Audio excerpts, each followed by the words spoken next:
And welcome to how to create a stitch brush. Today we're going to, my name's Kylie, today we're going to do 2 stitch brushes for fashion illustrations, for drawing technical flats.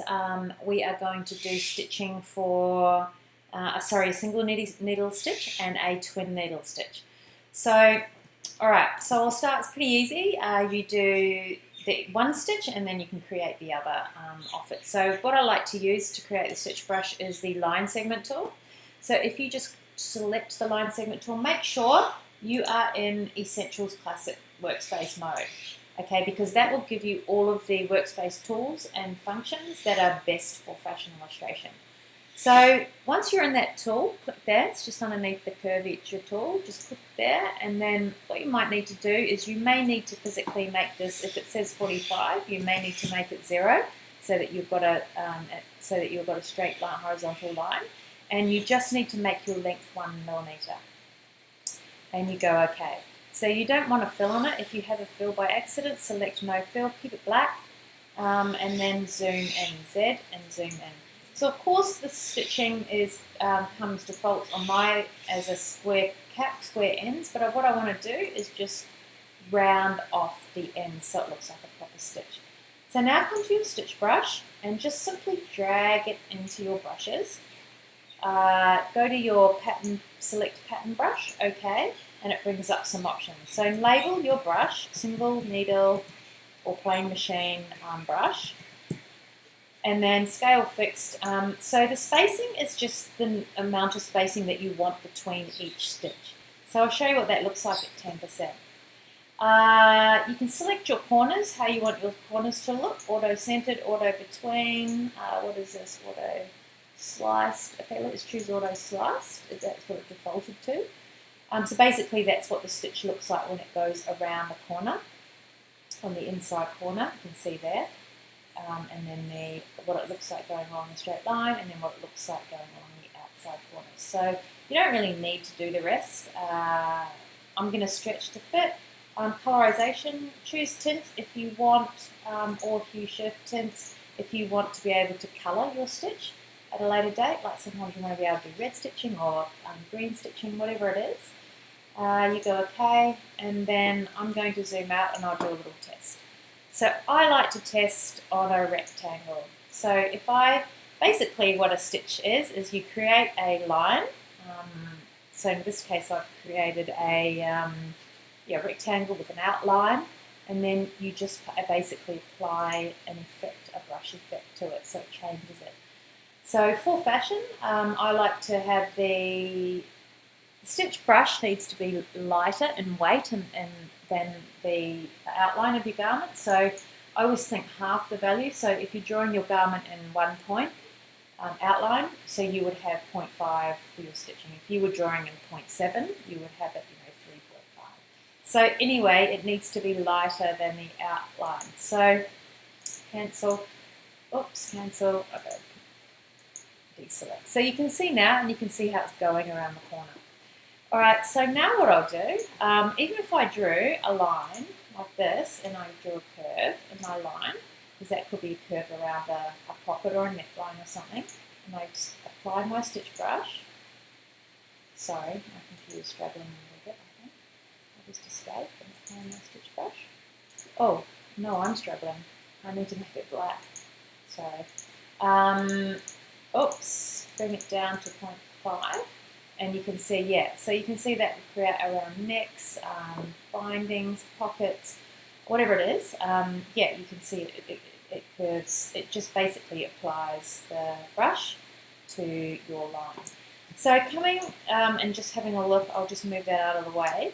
So let's just have a look at how you do your twin needle brush. So twin needle brushes are just 2 lines of stitching.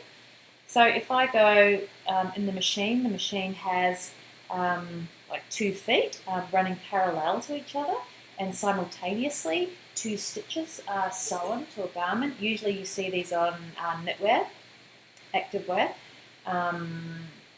So if I go Command C to copy, or Control C, Control F, or Command F, and then I just drag down, hold down Shift, So, and I bring it down there. So Command C, Command F copies and pastes it to the front, and then I can just drag it down.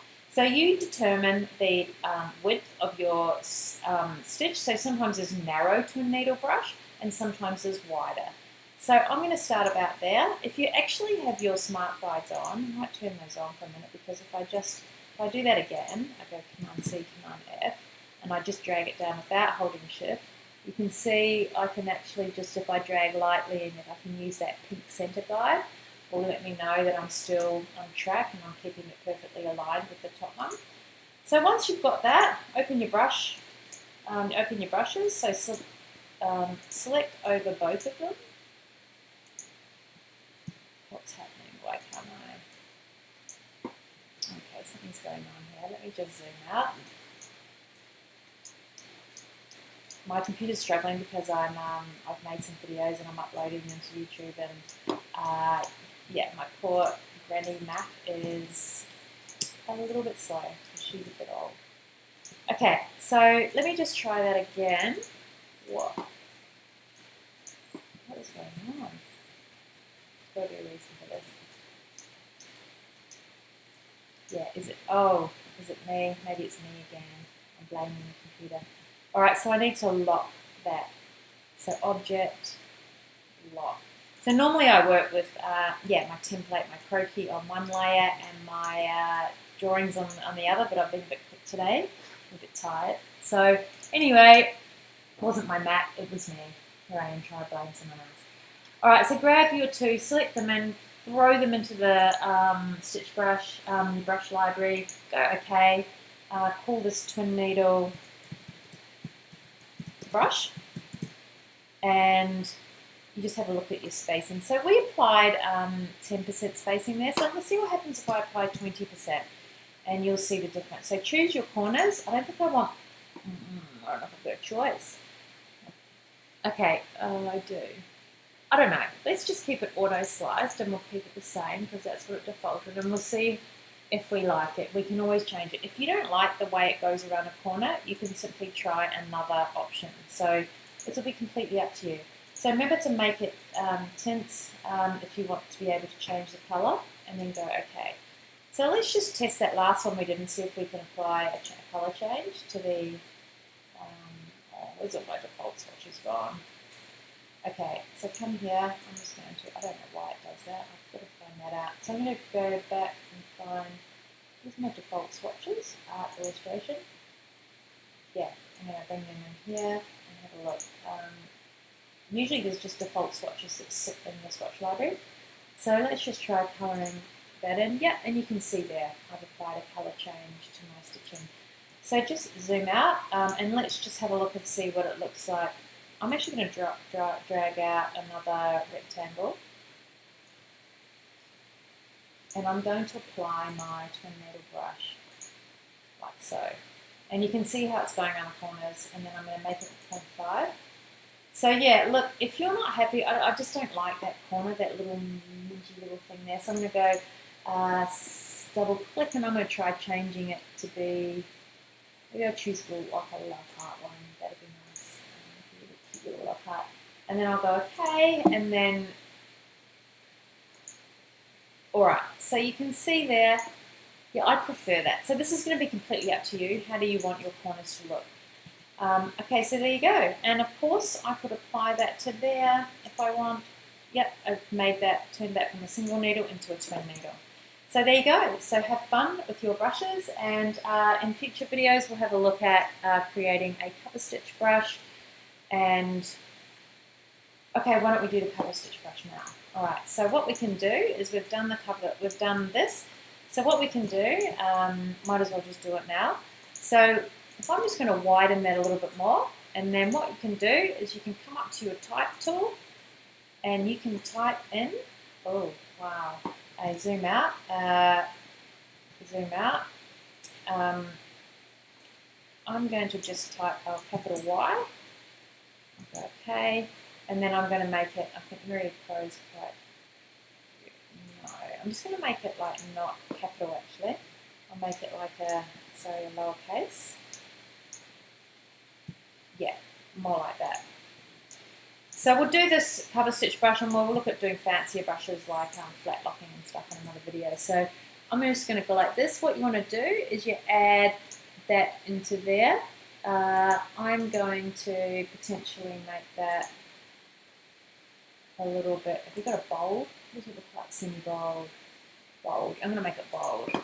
Alright, so I'm going to move it over. I'm actually going to maybe widen this a little bit. So I'm going to arrow, oops. I'm just going to select that half, that little, yeah, I'll just lower that a little bit and then I'll just bring that down. So yeah, what you want to do is object expand, just to change that from a font into a type, into a shape. You can see now that's actually a shape now rather than a type. So if I just left it in the font, it wouldn't transfer into my brush library. So I'm going to go drag, and I'm going to go pattern brush, okay, and I'm going to call this cover stitch brush, and then I'm going to add a, might make this a bit smaller, 10%, and then you have a look at corners, auto slice, we'll see how that looks. Tints, go okay. So what I want to do now is just test it. So let's just try testing this cover stitch, and you can see how it looks. Alright, so let's just have a look at the spacing. A, I'm not happy with the corners, and B, I want the margin of gap to be a bit lower. So if I double click, I can go maybe try 5% instead. And you can see the gap narrows, so I'd be more happy with that. And I also just want to try another type of, let's try that one. Okay.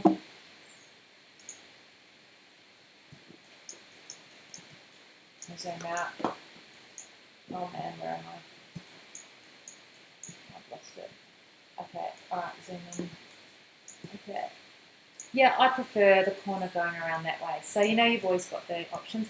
But what I don't like is I don't like how the stitching looks much thicker than the wide. So what I would do is I'm going to try and zoom in, and I'm just going to try and make that look a little bit thicker. So I might actually try put an outline on that. So if I just click on my stroke, because it's got no stroke, if I add a colour to it, you can see it goes really thick, but that is way thick. So if I just reduce my stroke to about maybe make it 0.15, okay, and then I'll see, I can just do that again. I'll bring it in there, make a pattern brush, yep, cover stitch 2, and then I'm going to make it, what do we do it, 5% the gap, and then I liked this auto between, didn't I, for this one? And then I want to be able to change the colour, and then let's have a little look. What I'll do is I'll drag out another rectangle so we can see the difference between. I'll just remove the what do you call it, the fill, and I'll just go like that. So, and I just remember I want my stroke to be 0.5 because it's a stitch. So let's just have a look at the difference between the two. So this is completely up to you how you do it. So if you want you to have a thinner line through there, I don't know, maybe I'm liking the way that that's, maybe it's somewhere in between the left and the right. So these are the sorts of decisions that you will make, but just know that if you, if you want to make these changes, you come back to your original one, and you just look at, just maybe make that 0.05 instead, and just put, you can see it's just thinned it off, and then you just make that, start that process again by dragging it in and making your new brush. So yeah, any alterations, physical aesthetic alterations that you want to make to your brush, you need to come back to your original little drawing there, and that you need to your little brush and that you pattern that you've made, and you need to make the new brush. So good luck. Yeah, leave me comments or feedback on any other brushes that you'd like to see. We can do much more sophisticated brushes like lace and diamantes and studs and tassels and so on later, but they all use the same method as this. This is just simple stitches.